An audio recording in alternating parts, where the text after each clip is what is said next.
Саламатсыздар. Менин атым Атылай. Сиз менин учурашканыма кубанычтым. Кыргыз тилинде сүйлөгөн бул роботтун аты Акылай. Ал Фаблаб Бишкек илимий изилдөө лабораториясынын адистери иштеп чыккан алгачкы робот. Ал бүгүн мамлекеттик тил комиссиясынын алдындагы окуу маалыматтык жана котормо борбору өткөргөн илимий конференцияда тааныштырылды. Азырынча Акылай сыноодон өтүп аткан үчүн баса албайт. Бирок адистер жакын арада бастырып, керек болсо соода түйүндөрүндө кыргызча сүйлөтүп, балмузак саттыралы деп жатышат. Робот болсом азырынча автоматтык түрдө анан аралыктан иштөө системасы иштейт. Жакынкы 2 жумада балмузак сатат. Балмузак сатканда бул келген кардарлар менен кыргыз тилинде баарлашып, аларга кантип балмузакты сатып алуу инструкциясын үйрөтөт. Андан сырткары жаш балдар менен баарлашып, аларга викторина ойнотот. Конференцияга кош келиңиздер.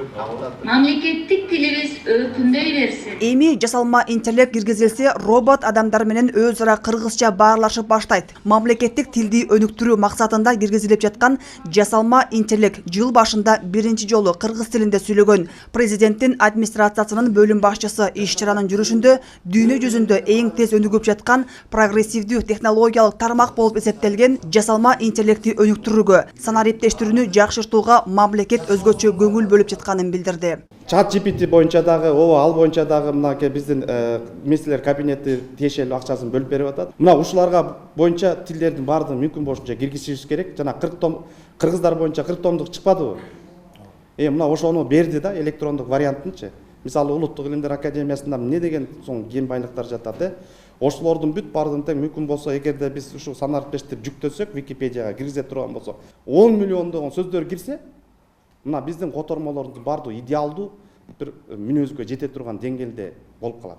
Иш-чарада мамлекеттик тилди өнүктүрүүнүн өзгөчөлүктөрү жана кыргыз тилин үйрөтүүнү санариптештирүү деген 2 багыттагы маселе талкууланды. Конференциянын максаты мамлекеттик тилди окутууда заманбап жаңы инновациялык ыкмаларды колдонуу, талапка ылайык санариптештирүү, тилди үйрөтүүдө жеңил жана жеткиликтүү окутуу аркылуу мамлекеттик тилдин теориялык жана практикалык маанисин баалоо. Замандын талабы баарыбызга белгилүү, бул санариптештирүү болуп атат. Демек, биз окутуу методикасында жөнөкөй баягы китеп менен же болбосо өзеки колдонулган ыкмалардан сырткары дагы замандын талабында ошол кээ бир усулдарыбызды атайын ушул санариптештирилген бул анимациялык болобу, инфографикалык болобу ошондой бир материалдарды колдонуу менен окутуу, мамлекеттик тилди окутуу шартында түзүшүбүз керек. Мамлекеттик тил жана тил саясаты боюнча улуттук комиссиянын алдындагы окуу маалыматтык жана котормо борбору уюштурган иш-чаранын жыйынтыгы менен көз карандысыз окутуучулардын ассоциациясы түзүлмөй болду.